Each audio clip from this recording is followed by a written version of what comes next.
ನಮಸ್ಕಾರ. ನಮ್ಮ ಹಾವೇರಿ ಕಡೆ ಒಬ್ಬ ರೈತನಿದ್ದ. ಅವನ ಹೆಸರು ಮಲ್ಲಪ್ಪ. ಪ್ರತಿ ವರ್ಷ ಅವನು ಜೋಳ, ಮೆಕ್ಕೆಜೋಳ ಕಟಾವಾದ ಮೇಲೆ ಹೊಲದಲ್ಲಿ ಉಳಿಯುವ ಕಡ್ಡಿಗಳೇ ಅವನ ದೊಡ್ಡ ತಲೆನೋವಾಗಿತ್ತು. ಕೂಲಿ ಹಾಕಿ ತೆಗೆದ್ರ ದುಬಾರಿ, ಸುಟ್ರ ಹೊಗೆ, ಮಣ್ಣಿಗೂ ನಷ್ಟ. ಆಗ ಒಬ್ಬ ಅವನ ಸ್ನೇಹಿತ ಹೇಳ್ತಾನೆ, ಒಮ್ಮೆ ಯೋಧಾ ಮಲ್ಚರ್ ಬಳಸಿ ನೋಡು ಅಂತ. ಆಗ ಮಲ್ಲಪ್ಪ ಯೋಧಾ ಮಲ್ಚರ್ ಓಡಿಸ್ತಾನ.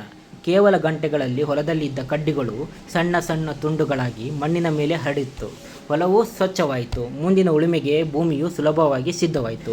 ಕಡ್ಡಿ ಸುಡುವ ಅಗತ್ಯನ ಬರಲಿಲ್ಲ ಅವನಿಗೆ. ಆಗ ಮಲ್ಲಪ್ಪ ನಗ್ತಾ ಹೇಳ್ತಾನೆ, ಇಷ್ಟು ದಿನ ಕಡ್ಡಿ ತ್ಯಾಜ್ಯ ಅಂತ ಅಂದ್ಕೊಂಡಿದ್ದೆ, ಈಗ ಗೊತ್ತಾಯಿತು ಅದೇ ಕಡ್ಡಿ ಮಣ್ಣಿಗೆ ಶಕ್ತಿ ಕೊಡೋ ಸಂಪತ್ತು ಅಂತ. ಆಗ ಅವನು ಅನ್ಕೊತಾನ, ಯೋಧಾ ಮಲ್ಚರು ನನ್ನ ಕೆಲಸವನ್ನು ಸುಲಭವಾಗಿ ಮಾಡಿತು, ಸಮಯವೂ ಉಳಿಸಿತು, ಮಣ್ಣಿನ ಆರೋಗ್ಯ ಕಾಪಾಡಲು ಸಹಾಯ ಮಾಡಿತು ಅಂತ. ಈಗ ನನಗೂ ಅನಿಸ್ತೈತಿ, ಯೋಧಾ ಮಲ್ಚರು ಕೇವಲ ಒಂದು ಯಂತ್ರವಲ್ಲ, ರೈತನ ಶ್ರಮಕ್ಕೆ ಬೆಲೆ ಕೊಡುವ ನಿಜವಾದ ಸಂಗಾತಿ.